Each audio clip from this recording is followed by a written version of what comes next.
जय हिंद बच्चों। मैं प्रकाशनी आपका मैथ द 16 पे स्वागत करता हूं।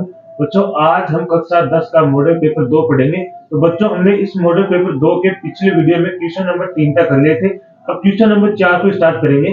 तो क्वेश्चन नंबर 4 को स्टार्ट करने से पहले आप सभी से निवेदन है कि आप मैथ द 16 के चैनल को सभी बच्चे सब्सक्राइब कर लेंगे, शेयर करेंगे, लाइक करेंगे, कमेंट करेंगे।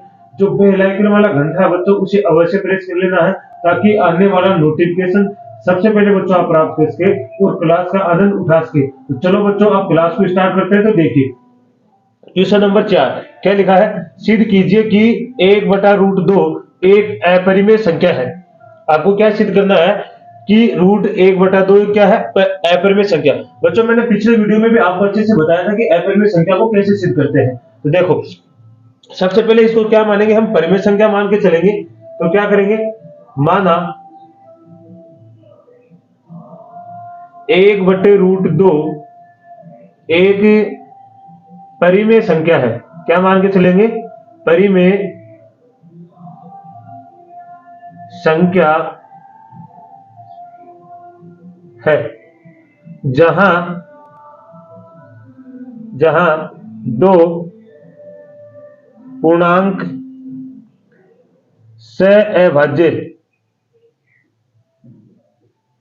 सहअभाज्य संख्याएं ए और बी है, जहां बी नॉट इक्वल 0 है। जहां मैंने क्या लिखा, जहां बी नॉट इक्वल 0 मतलब बी का मान क्या नहीं होना चाहिए, 0 नहीं होना चाहिए बच्चों। ठीक है, देखो सबसे पहले आपको क्या मानना है, आपको मानना कि माना 1/√2 एक परिमेय संख्या है जहां दो पूर्णांक सहअभाज्य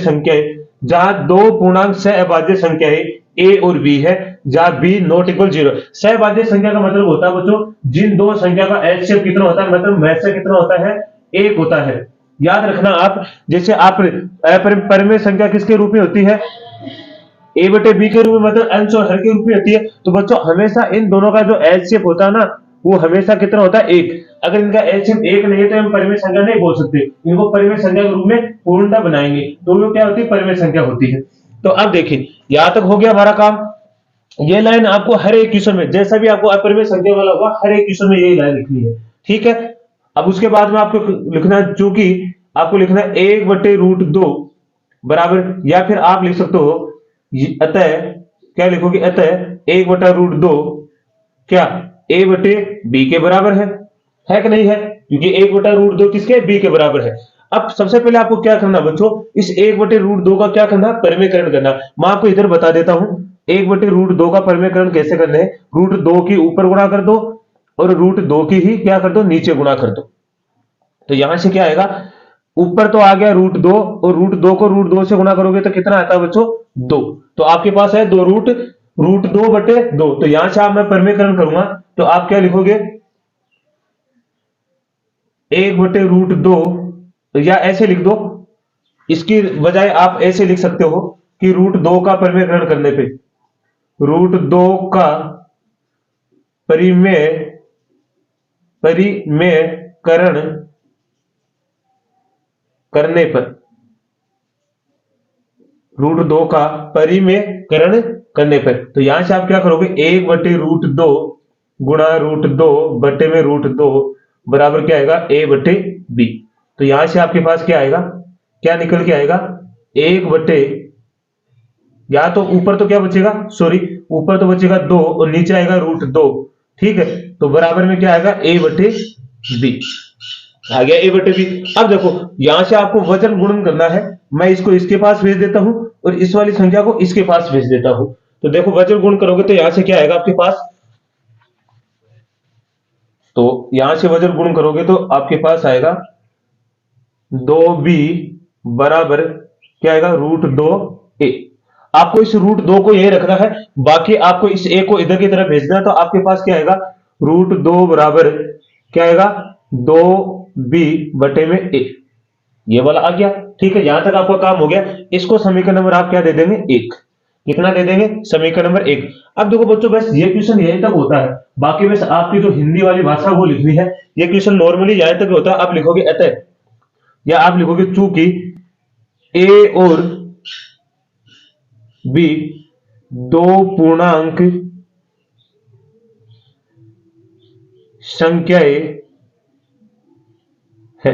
अब एक बात याद रखना बच्चों, अगर ये ए और बी दोनों पूर्णांक संख्या है तो इसका मतलब ये टोटल की टोटल संख्या क्या हमारी परिमेय संख्या है। तो आप लिखोगे चूंकि 2b/a एक परिमेय परिमेय संख्या है। अगर बच्चों आप अब देखें, अगर रूट ये 2b/a एक परिमेय संख्या है, तो इसका मतलब रूट 2 भी तो इसके बराबर है, तो इसका मतलब रूट 2 भी क्या होगी, परिमेय संख्या होगी। तो हम लिखेंगे अतः रूट 2 भी एक परिमेय परिमेय संख्या परिमेय संख्या होगी। तो रूट 2 भी क्या रहेगी, अतः रूट 2 भी एक क्या है, परिमेय संख्या। लेकिन बच्चों रूट 2 तो क्या होती है, एक अपरिमेय संख्या होती है। हमने इसको परिमेय संख्या माना है क्योंकि ये तो एक अपरिमेय संख्या होती है। तो यहां देखो हमने क्या माना है कि ये रूट 2 भी क्या है, परिमेय संख्या। लेकिन यहाँ पे हमें क्या हुआ, विरोधाभास प्राप्त हुआ, क्योंकि रूट 2 तो क्या है, अपरिमेय संख्या है। तो आपको यहां से क्या लिखना है, अतः अतः हमें विरोधाभास विरोधाभास प्राप्त हुआ है। अतः हमें विरोधाभास प्राप्त हुआ। अब ये विरोधाभास बच्चों क्यों प्राप्त होता है, क्योंकि हमने तो इसको परिमेय संख्या माना है, और जबकि ये एक अपरिमेय संख्या। तो आप क्या लिखोगे, अतः यह विरोधाभास विरोधाभास यह विरोधाभास हमारी मानी गई पूर्व कल्पना के कारण प्राप्त हुई है। मतलब पूरे कल्पना के कारण प्राप्त हुई, मतलब हमने पूरी बात जो हमने मानी ना, इस बात के कारण हमें क्या हुआ था, विरोधाभास प्राप्त हुआ है। अतः रूट 2 एक अपरिमेय संख्या है, अपरिमेय संख्या है। तो आप लिखोगे अतः निष्कर्ष निकलता है कि 1/√2 एक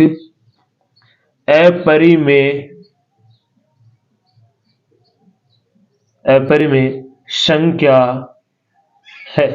बस ये आपको सिद्ध करना। तो सबसे पहले आपको बच्चों क्या करना है, ध्यान से, आपकी बार ये 100% आपकी बोर्ड क्लास में आएगा, तो आपको ध्यान से पढ़ना है इस क्वेश्चन को, क्योंकि 2 नंबर में आएगा। सबसे पहले आपको करना कि माना 1/√2 एक परिमेय संख्या है, जहां दो पूर्णांक सहअभाज्य संख्याएं ए और बी है, जहां बी नॉट इक्वल क्या है, 0 है।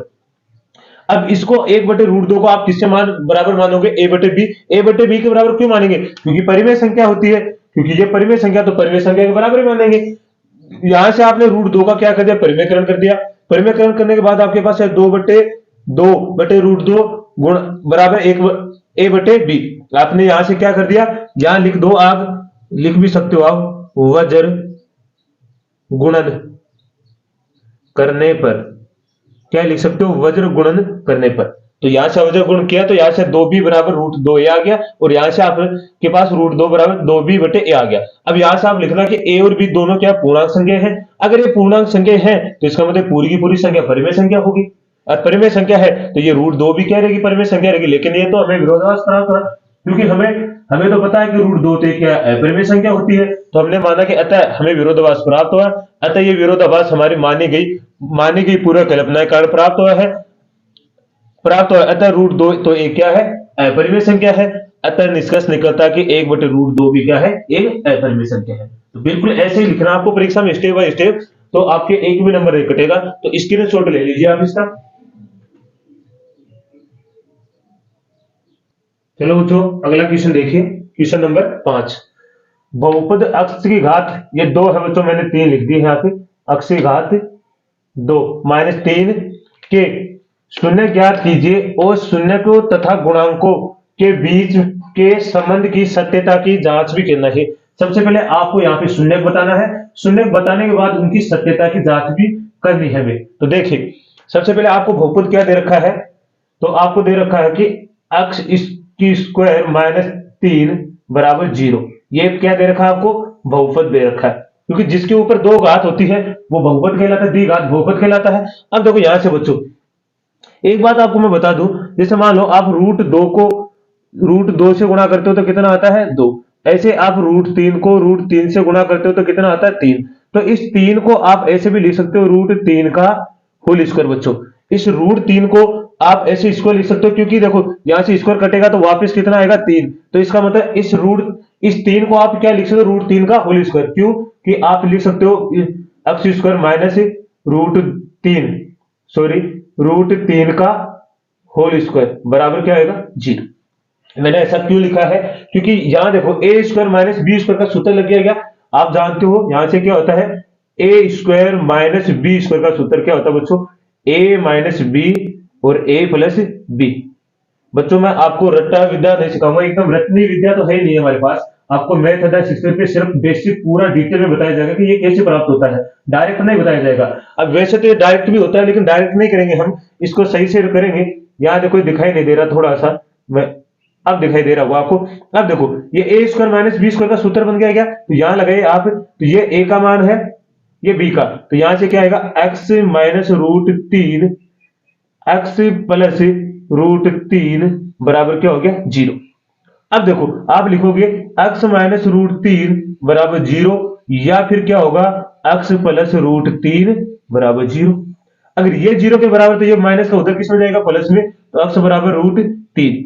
अगर ये 0 के बराबर है बच्चों तो ये वाला हो जाएगा माइनस के √3। तो आपके पास x के शून्य क्या है, x के शून्य आपके पास क्या है आगे, एक तो आ गया -√3 और एक आ गया √3 है, या ये वाला आपके x के शून्य का आगे, मतलब x के शून्य तो ये वाले x के मान आए हैं। अब देखो हमारे पास सबसे पहले यहां से देखो मतलब ये शून्य का है, इसका मतलब ये तो आपके पास, यहां देखो ये 3 है।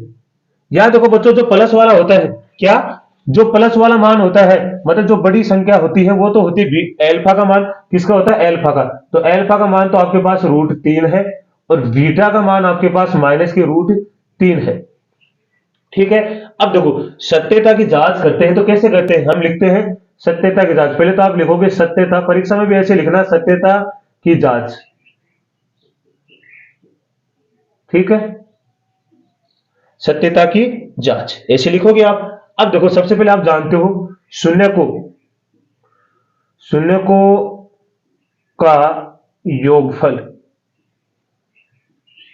शून्य का योगफल बराबर क्या होता है माइनस बच्चों माइनस बी बटे ए, ये वाला होता है। कह देंगे मतलब एल्फा प्लस बीटा बराबर होता है माइनस बी बटा ए। एल्फा का मान आपके पास कितना है √3 प्लस बीटा का मान कितना आपके पास माइनस √3 बराबर, देखो यहाँ पे बी का गुणांक देखना, तो बी का गुणांक देखिए बच्चों, इसको द्विघात रूप में लिखो तो अक्ष स्क्वायर, ठीक है। और यहाँ पे देखो अक्ष का गुणांक क्या है 0 -3 बराबर 0, इसको इस रूप में लिख सकते हैं क्या। तो यहां देखो बी का, ये तो ए का गुणांक यहाँ पे कितना 1, बी का गुणांक कितना है 0 और सी का गुणांक कितना है -3। अब देखो बी का गुणांक कितना है यहाँ पे 0, ए का गुणांक कितना है 1। अब देखो ये वाला क्या होगा √3 प्लस माइनस क्या हो जाएगा बच्चों, प्लस माइनस √3 बराबर 0 में ए का वाला तो क्या आएगा 0, √3 में √3 जाएगा तो बच्चों कितना आएगा 0 बराबर 0। तो पहली बात तो ये वाली सत्यता की जांच हुई आपकी। दूसरी क्या होती है शून्य को का गुणनफल वो क्या होता है बच्चों आपका c बटे ए, मतलब एल्फा गुणा बराबर क्या होता है c बटे ए। एल्फा का मान कितना है √3 गुणा बीटा का मान है -√3, सी का मान आपके पास कितना है -3, ए का मान कितना है 1। देखो √3 को √3 से गुणा करोगे तो कितना आएगा 3, और माइनस आएगा, माइनस का निशान है तो माइनस आ जाएगा। -3 में -3 में ए का भाग लगा तो कितना आएगा -3। तो ये वाली आपकी देखो दोनों साइडें बराबर आएगी तो ही आपकी सत्यता की जांच सही होगी, अन्यथा गलत होगी। तो यहाँ भी देखो बराबर है हमारी, और यहाँ भी दोनों साइडें बराबर हो रही है, इसका मतलब हमारी सत्यता की जांच इस तरह करनी है। अब देखो जहां तक कोई आपको दिक्कत है, अब मैं एक चीज और आपको बताऊंगा कि अगर डायरेक्ट निकालो तो वो कैसे निकालोगे। एक बार यहां तक स्क्रीनशॉट ले लीजिए आप, क्योंकि हमारा क्वेश्चन तो इस तरीके से करना आपको परीक्षा में, लेकिन एक और तरीका जो मैं आपको बता दूंगा कि जैसे आपको टाइम बचाना है तो और भी जल्दी। तो अब देखिए यहां से मैं सिर्फ इस वाले की बताऊंगा, सत्यता की जांच नहीं बता रहा हूं, इधर से इस वाले को। तो आप लिखोगे एक्स स्क्वायर, ये माइनस था उधर किस में जाएगा, प्लस में, 3 हो गया। अब जब स्क्वायर को उधर भेजते तो ये किस में जाता है, रूट में। तो अक्स बराबर क्या आएगा, प्लस माइनस रूट 3। तो यहां से आप लिख सकते हो अक्स का मान आएगा प्लस में रूट 3, ठीक है, और अक्स का मान आएगा माइनस में रूट 3। इस तरह भी आप इसके शून्य के निकाल सकते हो। ये भी आपका डायरेक्ट तरीका है, मैंने वो तरीका आपको इसलिए बताया है ताकि आपको कोई दिक्कत नहीं, ऐसा कोई भी क्वेश्चन तो उसे निकालने में कोई दिक्कत नहीं हो। हर एक क्वेश्चन को आप बेसिक सीखा करो, डायरेक्ट नहीं सीखना, क्योंकि आप 10वीं क्लास में हो। ये तो है नहीं कि आप कोई भाई एकदम भर्ती की तैयारी करी, तो भर्ती की तैयारी तो अभी कर नहीं रहे हो, तो भर्ती की तैयारी करोगे तब ऐसे क्वेश्चनों की आवश्यकता पड़ती है। बाकी आपको जो डायरेक्ट है ना वो एकदम क्या लिखना है, पूरा विस्तार से बताना, ताकि आपका एक भी नंबर कटने की चांस ना हो। तो इसका भी स्क्रीनशॉट लीजिए, फिर अगला क्वेश्चन करते हैं। चलो बच्चों अगला क्वेश्चन देखिए, क्वेश्चन नंबर 6 क्या लिखा है, निम्नलिखित रैखिक समीकरणों युग्मों को हल कीजिए। आपको रैखिक समीकरण दिए गए हैं, उनको हल करना, मतलब यहाँ पे आपको क्या निकालना है, एक्स और वाई का मान निकालना है। तो देखो अब बच्चों इसकी दो विधियां हैं, एक तो है विलोपन विधि और एक है प्रतिस्थापन विधि। आपको जो भी अच्छी लगे उस विधि से कर लेना, मैं इसको करूंगा विलोपन विधि से। अब देखो बच्चों इस समीकरण जैसे मैं अक्ष को समान करना चाहता हूँ, विलोपन विधि क्या कहती है कि किसी भी एक चर को आपको क्या करना है, समान करना है, तो वहां से हम आसानी से दूसरे चर का मान निकाल सकते हैं। तो यहां से देखिए मैं समीकरण 2 को क्या करूंगा, 7 से गुणा कर दूंगा। तो क्या लिखना आपको, समीकरण 2 को 7 से गुणा करने पर, समीकरण 2 को मैं क्या करूंगा, 7 से गुणा करूंगा, तो ये कितना हो जाएगा, 7x प्लस के 14y बराबर 21। देखो 7x 7 दूनी 14y और बराबर 21, ये समीकरण नंबर हो गया 3। समीकरण नंबर 1 क्या आपके पास, 7x माइनस 15y, ठीक है, बराबर 2। ये समीकरण नंबर आपके पास क्या है, 2। अब देखो अब विलोपन विधि क्या कहती है कि अब देखो जैसे दोनों चर क्या है, समान है, आपको सीधा ऐसे लिखना है। जब ये दोनों चर समान है तो बच्चों आपको लिखना है, यहां इधर लिखोगे घटाने पर। जब दोनों के ही चिन्ह समान है तो आपको क्या लिखना है, घटाने पर। देखो ये भी प्लस का ये भी प्लस का, तो आपको क्या करोगे, नीचे वाले को सभी का निशान क्या कर दोगे, बदल दोगे। ये प्लस का तो ये तो हो जाएगा माइनस का, ये किसका है माइनस का, तो ये हो जाएगा प्लस का, ये किसका प्लस का, तो ये हो जाएगा माइनस का। माइनस का 7 है प्लस का 7 है, ये दोनों तो क्या कैंसिल। ये देखो प्लस के कितने हैं 15 और प्लस के 14, तो कितने हो जाएंगे 29 वाई। अब देखो 21 में से 2 जाएंगे तो कितने बचेंगे 19, कितने बचेंगे 19। तो यहां से y का मान कितना है, y बराबर आपके पास कितना है, y बराबर 19/29। तो y का मान कितना है 19/29। अब आपको क्या करना है, पहले और दूसरे समीकरण में किसी में भी आपको ये मान रख देना है, तो हमारे पास x का मान आ जाएगा। मैं क्या करूंगा, या किस में रख रहा हूं, समीकरण नंबर 2 में। तो यहां मैंने लिखा समीकरण 2 में y बराबर 19/29 रखने पर, ठीक है। तो यहां से मैं रखूंगा तो ये हो गया x प्लस, इस y के स्थान पे रखूंगा तो क्या आएगा, 2 गुणा 19/29 बराबर 3। अब देखो गुनी दूनी 38 हो गया, क्या x प्लस गुनी दूनी 38/29 बराबर 3। इसको उधर भेज दो, x का मान निकालना ना, तो x बराबर 3 माइनस 38/29, गुने गुने गुने दूनी 38, ये तो याद रखना 38 ही आएगा। अब इसके मैं 1 लगा देता हूं, तो ये आ गया एलसीएम कितना है 29। 29 में 1 का बाहर लगाएंगे तो 29 पर जाएगा, 29 को 3 से गुणा करोगे तो कितना है 29 गुणा 3 माइनस 29 में 29 का बाहर 1 पर जाएगा, 1 को 38 से गुणा करोगे 38। तो यहां से आएगा x बराबर, गुणा कर लो, 7 7 में 14 7 21 असल की 2 3 दूनी 6 6 2 कितने हो गए 8 माइनस 38 बटे में क्या आ जाएगा 29। तो x बराबर कितना आएगा आपके पास, देखो 1 में से तो 8 जाएगा ना, इधर से ऐसा लो, इधर 11 में से 8 जाएंगे, कितने बचेंगे 3, यहां बच गया 5, कितना 7 7 में से 3 जाएगा तो कितना बचेगा 4, बटे 29। तो ये कितना आएगा, इधर से घटा लो अगर कोई दिक्कत है तो आपको 81 बटे 38, 81 माइनस 38। अब देखो एक में से तो 8 जाएगा ना, इधर से ऐसे लो तो 11, 11 में से 8 जाएंगे तो 8 9 10 11, 3 बच गए। यहाँ बच गए कितने, 7, 7 में से 3 जाएंगे तो कितने बचेंगे, 4। तो ये हो गया 43 बटे 29। तो यही बच्चों आपको क्या है, उत्तर है। आपको उत्तर आपका यही है। देखो ये तो आपके पास y का मान रहा और x का मान क्या आ गया आपके पास, 43 बटे 29। तो ये आपके उत्तर होगी। तो कोई दिक्कत है आपको इसमें, देखो क्वेश्चन में दिक्कत नहीं होनी चाहिए आपको। मॉडल पेपर आपने एक बार मॉडल पेपर पढ़ लिया ना, तो ये समझ लिया आपके 90 से ऊपर नंबर तो आसानी से आ गए आपकी वार्षिक परीक्षा में। तो इसका स्क्रीनशॉट लीजिए, फिर अगला क्वेश्चन कर लेते हैं। एक मिनट बच्चों इस क्वेश्चन को वापस देखना।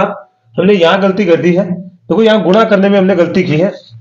तो इस गुणा में देखिए यहाँ पे हमने क्या गलती की है, तो गलती हमने की है तो 9 9 18 9 23 27 असल की 2, 3 दूनी 6 और 2 कितना होता है 8, ये 87 आएंगे माइनस के 38 बटे में 29 अक्स बराबर। तो अक्स बराबर अब देखो कितना आएगा, यहां से मैं इधर को भी अक्स का मान मिटा देता हूं।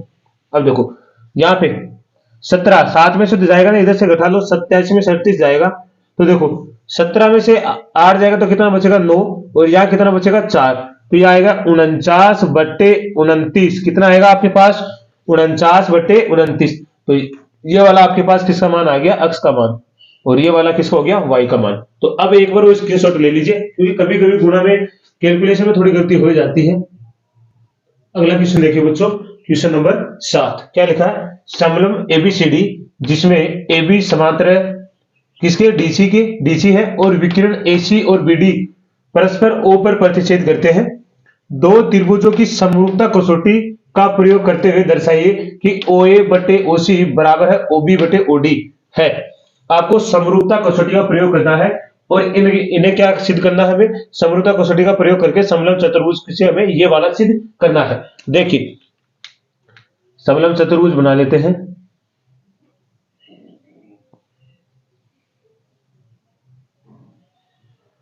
ठीक है, ये वाला हो गया ए बी सी डी। आपको कहा गया कि ये वाली रेखा इस रेखा के क्या है, समांतर है। ठीक है, और ये दोनों विकिरण मतलब एसी और दूसरा कौन है, बीडी, किस बिंदु पर प्रतिच्छेद करते हैं, ओ पे प्रतिच्छेद करते हैं। ठीक है, ओ पे प्रतिच्छेद करते हैं। तो आपको सिद्ध करना है कि ओ ए बटे ओ सी बराबर ओ बी बटे ओ डी की।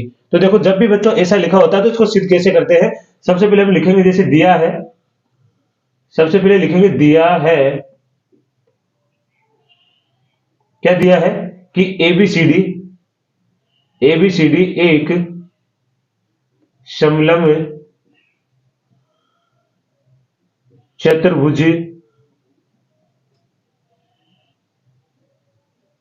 चतुर्भुज है जहां ए बी समांतर है डीसी। ठीक है, ये वाला आपको दिया गया है। ठीक है, और साथ में आप लिख सकते हो तथा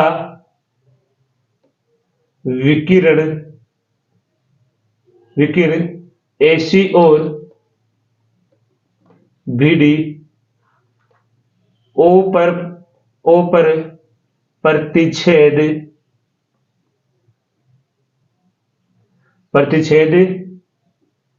करते हैं। कोई दिक्कत है, ये तो हमें इसी लाइन में से लिखा है, जो भी इस लाइन में लिखा है वही हमने लिखा है। सिद्ध क्या करना आपको, दर्शाना या सिद्ध करना एक ही बात है। दर्शाना बोला ओ ए बटे ओ सी बराबर है ओ बी बटे ओ डी, ये आपको सिद्ध करना है। तो हम लिखेंगे उपपत्ति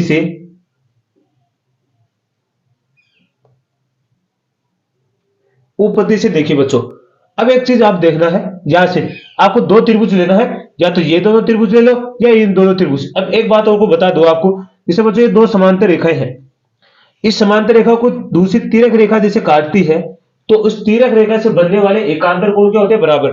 मतलब ये वाला कोण इस कोण के बराबर और ये वाला कोण इस कोण के बराबर होता है। तो ये आपको ध्यान रखना है। अब जैसे भी आप ये वाला त्रिभुज ले लो, जैसे मैंने ये वाला ये दोनों त्रिभुज लिए हैं, तो यहां से मैंने क्या लिखा, त्रिभुज ए ओ बी, और दूसरा त्रिभुज मैंने क्या लिया, त्रिभुज सी ओ डी में। ठीक है, COD मैंने ले लिया। अब देखो यहां से ये देखिए ध्यान से, ये वाले एक तीरक, ये दोनों समांतर रेखा, इनको ये देखो, ये तीरक रेखा काट रही है क्या, इधर वाली देखो, ये वाली, इस पर जैसे मैंने लगाया ये वाली, तो इसका मतलब ये वाला कोण इस कोण के बराबर हो गया क्या। और इस वाली देखो, अब की बार ये वाली रेखा काटे तो इसका मतलब ये वाला कोण इस कोण के बराबर हो गया। समरूपता कसौटी क्या कहती है बच्चों, कि या तो आपको दो कोण बराबर कर दो, या दो भुजा या एक कोण बराबर कर दो, तो भी वो क्या कहलाएंगे, समरूप त्रिभुज हो जाएंगे। ठीक है, तो यहां से देखो मैंने क्या लिखा, इसको नाम दे देता हूं मैं, 1 2 3 और 4। तो मैंने क्या लिखा यहां से, कोण 2 बराबर है कोण 1 के, ठीक है, और यहां से मैंने लिखा कोण 3 बराबर है कोण 4 के। तो क्यों, तो आप लिखोगे एकांतर कोण है, क्या है, एकांतर कोण, और एकांतर कोण हमेशा क्या होते हैं, बराबर होते हैं। ठीक है, अब ये जब एकांतर कोण है तो आप क्या लिख सकते हो, कोण कोण समरूपता से, क्योंकि आपने दो कोण बराबर कर दिया तो कोण कोण समरूपता से आप लिख सकते हो। मैं इधर वाले को मिटा देता हूं, तो आप लिख सकते हो कि त्रिभुज त्रिभुज AOB समरूप है त्रिभुज COD के। अब आप बच्चे जानते हो कि जब दो त्रिभुज क्या होते हैं, समरूप होते हैं, तो उनकी भुजाओं का अनुपात हमेशा क्या होता है, बराबर होता है। तो ये वाले देखो, इसमें ये दोनों त्रिभुज हमने सर्वांग समरूप सिद्ध कर दिए, ये वाले और ये वाला, तो इसकी भुजाओं का अनुपात मतलब ये वाली भुजा देखो यहां से क्या आएगा, OA बटे OC। इधर वाली कौन सी है, देखो इस त्रिभुज की ये भुजा, इस त्रिभुज की ये होगी, तो यहां से क्या आएगा, OB बटे OD।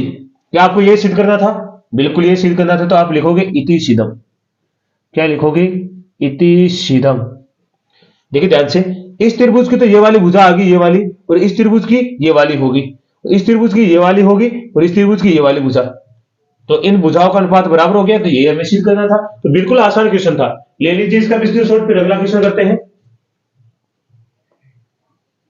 अगला क्वेश्चन देखिए बच्चों, क्वेश्चन नंबर 8 क्या लिखा है, एक्स अक्ष पर वह बिंदु ज्ञात कीजिए जो 2 -5 और -2 9 को समदूरित से समदूरित है। मतलब आपको वो बिंदु ज्ञात करना है जो इन दोनों बिंदुओं से क्या है, समदूरित है। तो देखो बच्चों, समदूरित का मतलब होता है समान दूरी पे। ये मैंने आपको पिछले वीडियो में आसानी से बता दिया है। इसे हमने ले लिया कि एक A है, एक B है, तो एक A वाला बिंदु है 2 -5, और B वाला क्या है, -2 और 9 है। ठीक है, ये वाला हो गया।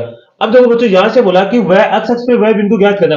जब भी आपको एक्स अक्ष पे बोले तो इसका मतलब y तो क्या हो गया, वहां पे 0 हो गया है। तो यहाँ पे मैं मान लेता हूं वो बिंदु क्या है, P है, तो इनको दोनों को समान दूरी पर स्थित है इन दोनों से। तो यहां मैं मान लेता हूं अक्ष, तो अक्ष रहेगा, लेकिन y क्या हो जाएगा, 0।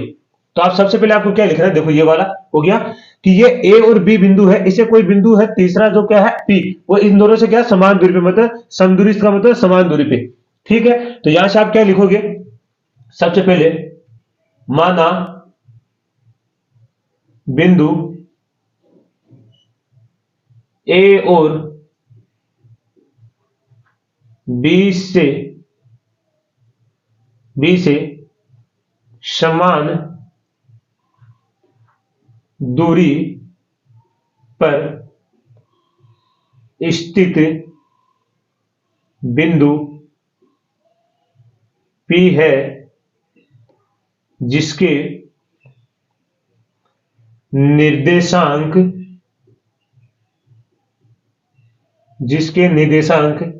x और 0 है। ठीक है, अतः इसने क्या बोला है कि जहां से AP बराबर है किसके, BP के। ये इसमें कहा गया कि समदूरी से मतलब ये दोनों बराबर है। अब क्या करना बच्चों, इसकी AP के बीच की दूरी और BP के बीच की दूरी निकालना है, और दोनों को हम क्या कर देंगे, बराबर कर देंगे। इसको PB लिख दो आप, BP ना लिखे क्या लिखोगे, PB। ठीक है, तो यहां से देखो AP लोगे तो इधर से निकालोगे, अब PB है तो इधर से इनके दोनों के बीच की दूरी निकालना है, और दोनों के क्या कर देंगे, बराबर, क्योंकि AP बराबर PB के। यहां से हमारे पास किसका मान आ जाए, अक्ष का, इसका मतलब वो बिंदु ज्ञात हो जाएगा। तो यहां से सबसे पहले आपको दूरी सूत्र लिखना है, तो लिखना दो बिंदुओं के बीच की दूरी क्या होती है, तो आप यह जानते हो सूत्र इसका, x2 माइनस x1 का whole square plus y2 minus y1 का होल स्क्वायर। तो लगाइए, सबसे पहले किसकी निकालोगे आप, तो निकालोगे एपी, एपी के बीच की दूरी। तो एपी के बीच की दूरी निकालोगे यहां से, तो निकालिए, तो ये वाला हो जाएगा बच्चों x1, ये y1, ये वाला x2, ये हो जाएगा y2। तो यहां से x2 माइनस x1 है, तो x2 कितना है x, और x1 कितना है 2 का होल स्क्वायर। ठीक है, यहां से प्लस y1 का मान क्या है 0, और y2 का मान कितना माइनस, y2 का मान तो देखो यहां से y2 का मान क्या है 0, और y1 का मान कितना -5। तो -5 को आप कोष्टक में ले लेना है, उसके बाद में इसका स्क्वायर करना है। ठीक है, अब यहां से देखिए, यहां तो हो गया आपके पास। अब इसके बाद में देखो, ऐसे हम किसकी निकालेंगे, बीपी के पीबी के बीच की दूरी, पीबी के बीच की दूरी। तो यहां से क्या निकालोगे आप, तो वही काम करना है।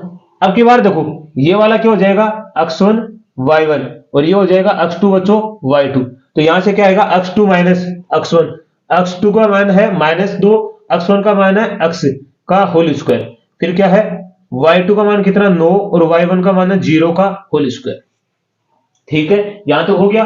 अब देखो, आपको पता कि एपी बराबर है बीपी, तो हम इन दोनों को क्या कर देंगे, एपी बराबर है बीपी, तो यहां लिखोगे एपी, सॉरी, एपी के बीच की दूरी बराबर है पीबी के बीच की दूरी।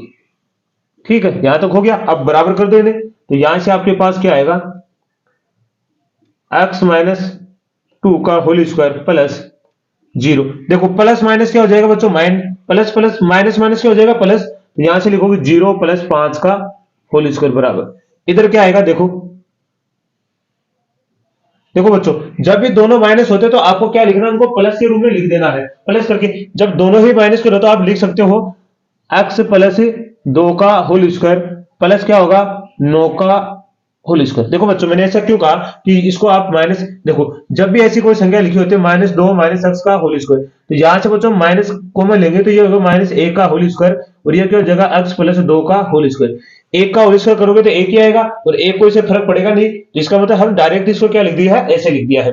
ठीक है, तो यहां तक कोई दिक्कत है आपको, यहां तक शायद दिक्कत नहीं होगी आपको, तो एक बार यहां तक स्क्रीनशॉट ले लीजिए ताकि आपको कोई दिक्कत नहीं हो। अब देखो बच्चों, इसमें a माइनस बी का होल स्क्वायर लग रहा है, इसमें a प्लस बी का होल स्क्वायर लग रहा है, तो लिखिए पहले a प्लस बी का होल स्क्वायर क्या होता है, तो यहां आप चूकी लगा के लिखोगे परीक्षा में, a का होल स्क्वायर होता है a square plus 2ab plus B square, और a माइनस बी का क्या होता है, तो a माइनस बी का होल स्क्वायर होता है a square minus 2ab plus B square. तो ये वाले सूत्र आपको लिखना है, आपको बताना है कि ये वाला सूत्र होता है, ये हमने इसमें यूज किया, हमने लगाया है। तो कोई दिक्कत है, स्क्रीनशॉट आप ले लिया होगा आपने, एक बार ले लीजिए ताकि आपको फिर दिक्कत ना हो। मैं इस वाले को मिटाऊंगा, इधर वाले को मिटा देता हूं। अब एक चीज और देखिए बच्चों, यहां से क्या बोल रहा हूं मैं आपको, देखो इधर वाला अंडर रूट इधर वाले अंडर रूट से कट जाएगा, क्योंकि बराबर है, तो बराबर वाले अंडर रूट से अंडर रूट कट सकता है। अब इसमें देखो a माइनस बी वाला होल स्क्वायर लगाए, तो यहां से क्या होगा, x का होल स्क्वायर माइनस 2 गुणा a गुणा b, a कौन है x, b कौन है 2, तो ये होगा x गुणा 2 प्लस प्लस क्या आएगा बच्चों, गुणा 2 प्लस क्या आएगा b का होल स्क्वायर, b कौन है 2 का, तो 2 का होल स्क्वायर प्लस यहाँ क्या है 5 का होल स्क्वायर, 0 में 5 जोड़ोगे तो उससे कोई फर्क पड़ेगा नहीं, तो यहाँ क्या आएगा 5 का होल स्क्वायर बराबर, इधर देखो x प्लस 2 का होल स्क्वायर है, तो यहां से देखो मैंने बता दिया कैसे आएगा, तो x स्क्वायर प्लस 2 गुणा x गुणा कितना आएगा 2, 2 गुणा 2x हो गया, प्लस किसका आएगा x का स्क्वायर मतलब b का स्क्वायर प्लस 9 का होल स्क्वायर। ठीक है, तो यहां से देखो ये तो आ गया x स्क्वायर, ये हो गया 2 दूनी 4, तो ये हो गया 4x प्लस 2 का स्क्वायर कितना होता है 4, 5 का स्क्वायर कितना होगा बच्चों 25। ठीक है, इधर x का स्क्वायर ये हो गया कितना 2 दूनी 4, तो ये हो गया 4x प्लस 2 का होल स्क्वायर हो गया, 2 का स्क्वायर 4 हो गया, 9 का होता है 81। अब देखिए बच्चों, इधर से देखिए इस सारे को इधर लेके आओ तो देखो x से x स्क्वायर कट गया, ठीक है, और ऐसे देखो 4 से 4 कट गया, तो यहां क्या बचेगा आपके पास बचा माइनस के 4x प्लस 25 बराबर 4x प्लस 81। ठीक है, कोई दिक्कत है यहां तक। अब देखो इस 25 को तो उधर भेज दो और 4 को इधर ले आओ, तो -4x बराबर 81 - 25। तो यहां से देखो क्या आएगा, -4x -4 क्या, -8x बराबर 81 में से 25 जाएंगे, 11 में से 5 जाएंगे तो कितने बचेंगे, 6। ठीक है, अब यहां बचेगा कितना, 7, 7 में से 2 जाएगा, कितना बचेगा, 5। तो ये हो गया हमारे पास 56। तो यहां से आपके पास क्या आएगा, x का मान निकालो तो x बराबर आएगा 56 बटे -8। ये क्या आएगा, 7 × 8 = 56। तो x का मान कितना आएगा, -7। x का मान कितना आ गया, -7। आपको यही तो निकालना था। तो आप लास्ट में क्या लिखोगे, इधर मैं लिख देता हूं, लिखोगे अतः a और b का मध्य बिंदु क्या आएगा, -7, 0 होगा। ये उत्तर बताना है आपको, बिल्कुल आसान था। देखो सबसे पहले इसने बोला समदूरस्थ का मतलब याद रखना आपको, समदूरस्थ का मतलब क्या है ये समझना, समान समान दूरी पे, मतलब दोनों तरफ क्या करेगा, इधर भी समान दूरी है, इधर भी, जैसे मान लो इधर 2 है, इधर भी कितनी रहेगी, 2, 2 भागों में बांट दिया, ऐसे समझ लीजिए। उसके बाद में इसका मतलब हमने लिख दिया कि एपी बराबर बीपी पीबी। अब एपी और पीबी की दूरी क्या निकालना, बीच की दूरी निकालना, उन दोनों को बराबर कर देंगे और वहां से जो भी करता है उसे काट देंगे और फिर वही हमारा उत्तर होगा। तो इसका भी स्क्रीनशॉट ले लीजिए। फिर अगला क्वेश्चन करते हैं हम। अगला क्वेश्चन देखिए बच्चों, क्वेश्चन नंबर 9। क्या लिखा है, यदि 15 कोट ए बराबर 8 हो तो sin ए और sec ए का मान ज्ञात कीजिए। आपको क्या कहा गया, जब 15 कोट ए बराबर क्या है, 8 है, तो आपको sin ए और sec ए का मान निकालना है। तो देखिए बच्चों, ये क्या लिखा है यहाँ पे, 15 कोट ए बराबर कितना है, 8। तो इस 15 को देखो, ये इधर गुणा में, इधर किसमें जाएगा, भाग में। तो ये आ गया कोट ए बराबर कितना हो गया, 8/15। ठीक है, अब कोट बराबर क्या होता है, लाल बटे कक्का में। तो आप जानते हो कोट किसका होता है, टेन का। तो ये होता है आधार बटे लंब। तो यहां से आधार का मान आपके पास कितना आ गया, 8, और लंब का मान आपके पास कितना आ गया, 15। ठीक है, तो जैसे डायग्राम के माध्यम से आपसे मैं बताऊं, तो ये वाला हो गया समकोण है, आधार हमारा कितना है, 8, और लंब हमारे पास कितना, 15। इसे मैंने नाम दे दिया त्रिभुज एबीसी में। ठीक है, अब देखो आप जानते हो कि समकोण त्रिभुज में कौन सी प्रमेय लगती है, पाइथागोरस प्रमेय लगती है। हमें कौन सा चाहिए, कर्ण चाहिए, क्योंकि कर्ण क्यों चाहिएगा, क्योंकि साइन में हमें क्या चाहिए, कर्ण चाहिएगा, तो इसका मतलब कर्ण निकालेंगे। तो आप लिखोगे पाइथागोरस प्रमेय, पाइथागोरस प्रमेय।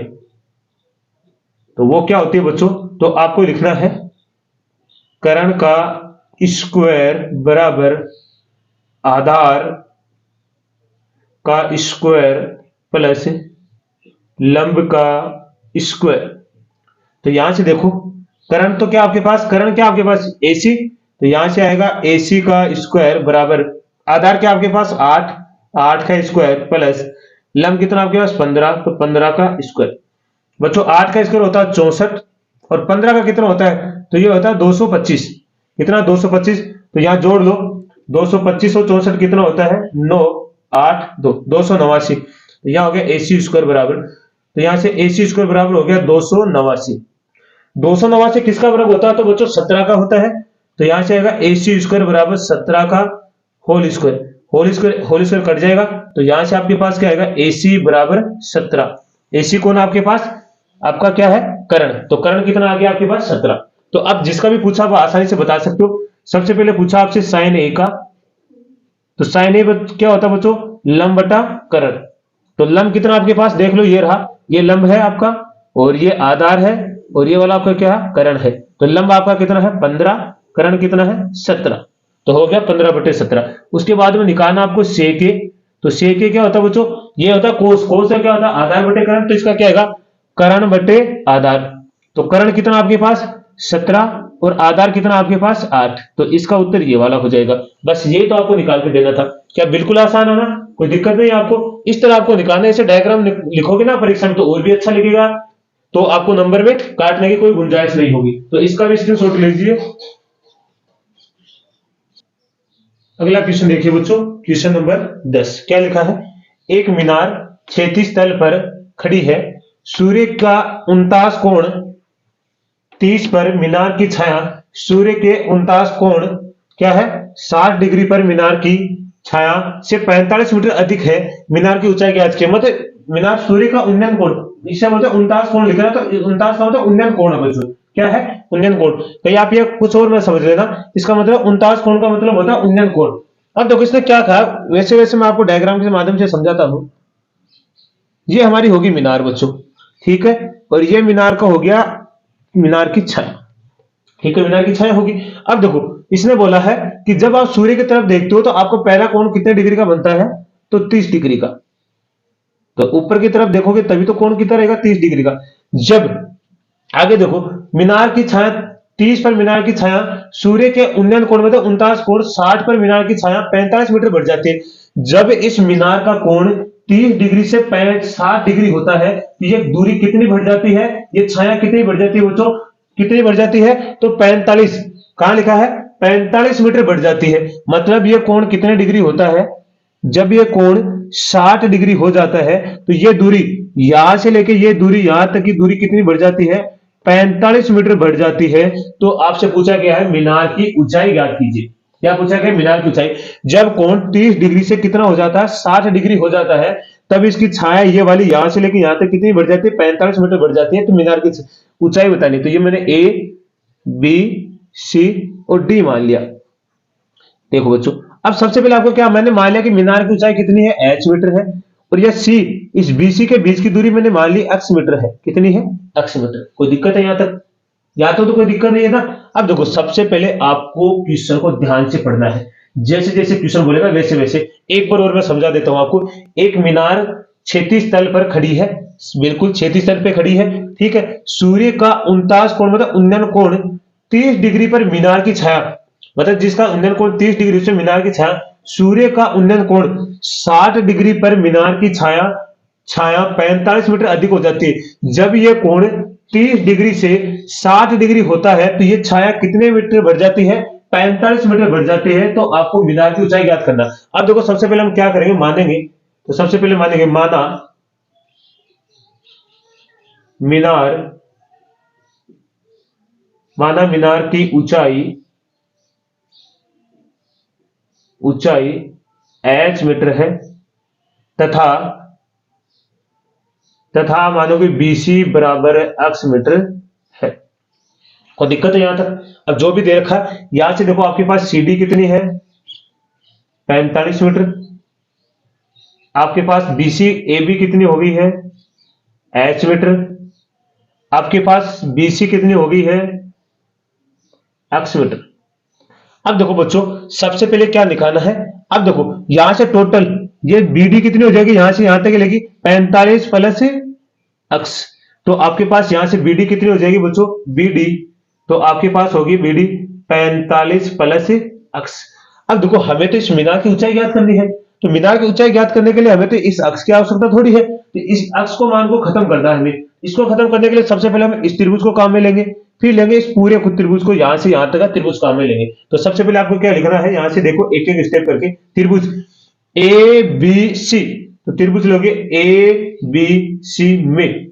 अब देखो ये आपके पास क्या है? लंब है, और ये वाला क्या है? आधार। तो लंब बटा आधार किस में लगता है? तो टेन में लगता है। तो यहां से आप लिखोगे टेन थीटा बराबर लंब बटे आधार। थीटा का मान आपके पास कितना हो गया? 60 डिग्री। लंब का मान आपके पास कितना है? h। आधार का मान कितना? x। टेन 60 का मान कितना होता है बच्चों? तो टेन 60 का मान होता है √3। तो यहां से आ जाएगा √3 बराबर h बटे x, ठीक है। अब यहां से देखो आप वजह गुणन कर दो, ये तो इसके पास चला जाएगा, ये इसके पास, तो आपके पास h बराबर आ गया √3x।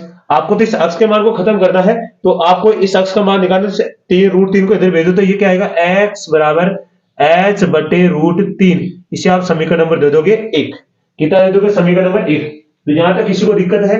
ठीक है। अब उसके बाद में आपको क्या करना है? दूसरा त्रिभुज लेना है। दूसरा त्रिभुज कौन सा लोगे आप? अब की बार ABD।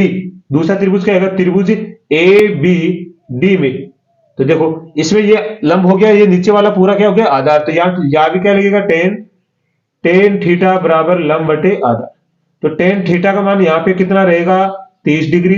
लंब आपके पास h ही रहेगा, आधार आपके पास रहेगा 45 प्लस x, क्योंकि टोटल आधार यही तो रहेगा इस त्रिभुज का। टेन 30 का मान होता है 1 बटे √3 बराबर h बटे 45 प्लस x। वजन गुणन कीजिए, ये इसके पास ये वाला इधर, तो ये आ गया आपके पास 45 प्लस x बराबर √3h। अब देखो अक्स का मान ये रहा, ये समीकरण नंबर आपके पास क्या हो गया 2। तो आप क्या लिखोगे, समीकरण 1 से अक्स का मान समीकरण 2 में रखने पर, ठीक है बच्चों, रख देंगे। एक बार आप स्क्रीनशॉट लीजिए, मैं इस डायग्राम को मिटाऊंगा क्योंकि बोर्ड पे जगह नहीं है, तो इस डायग्राम को मिटा देता हूं मैं। तो ये लीजिए, इस डायग्राम को मिटा देते हैं। अब देखो, अब इससे आगे आप क्या करोगे, यहां से देखो मान रखिए इस समीकरण नंबर में, ये हो गया 45 प्लस अक्स का मान यहां से रखोगे तो कितना आएगा, h बटे में √3 बराबर √3h। मैं इसके नीचे एलसीएम ले लेता हूं, एक लगा देता हूं, तो यहां से आप एलसीएम लोगे तो कितना आएगा √3, एक का भाग लगा √3 में, √3 बन जाएगा, √3 को 45 से गुना करोगे तो हो गया 45 √3 प्लस √3 में √3 का भाग लगाओगे तो एक बच जाएगा, एक को h से गुना करोगे तो आएगा h, और बराबर में कितना आपके पास √3h। तो यहां से देखा आपके पास क्या आएगा, 45 √3 प्लस h बराबर आ गया √3h। तो यहां से फिर वजह गुण करोगे तो ये इसके पास चला गया, ये इसके पास, तो ये हो गया आपके पास 45 √3 प्लस h, इधर क्या हो जाएगा आपके पास √3h गुणा √3। अब आप जानते हो कि √3 को आप √3 से गुणा करोगे तो कितना आता है बच्चों, 3 ही आता है, तो ये तो आएगा आपके पास 45 प्लस √3 प्लस h बराबर कितना आ जाएगा 3h। इस h को उधर भेज दो, ये आएगा 3h माइनस h बराबर 45 √3, तो यहां से बचेगा 2h बराबर 45 √3। आपको तो h का मान चाहिए, तो इस 2 को उधर भेजिए, तो h बराबर कितना आएगा 45 √3 बटे में 2, 45 में 2 का भाग लगा तो कितना आएगा h बराबर 22.5 √3, ये आएगा मीटर में। तो आपका उत्तर ये है। अगर और आगे निकालना चाहो तो आप √3 का मान रख सकते हो, तो आगे भी और मान आ जाएगा हमारा, कोई दिक्कत नहीं है। देखो इस तरह आपको निकालना है, एक एक स्टेप बाय स्टेप निकालना ताकि आपको कोई दिक्कत ना हो। और फिर भी अगर आपको दिक्कत आती है ना बच्चों, तो क्या करना, आपको क्लास को रिवाइज करके धीरे धीरे देखना ताकि आपको अच्छे से समझ में आए। तो आपको यहाँ तक क्वेश्चन अच्छे समझ में आए हैं, तो बच्चों आज के लिए हम मॉडल पेपर केवल 10 तक की ट्यूशन ही करेंगे, बाकी हम अगले वीडियो में करेंगे। तो आप सभी को अच्छे से समझ में आया होगा, तो कमेंट के माध्यम में आपसे बताना कि आप किस राज्य से हो, कहां से हो, तो कमेंट के माध्यम से आपको बताना भी है। तो आज के लिए हम इतना ही करेंगे। तो सभी बच्चों को मैथ अंडर 16 की तरफ से धन्यवाद।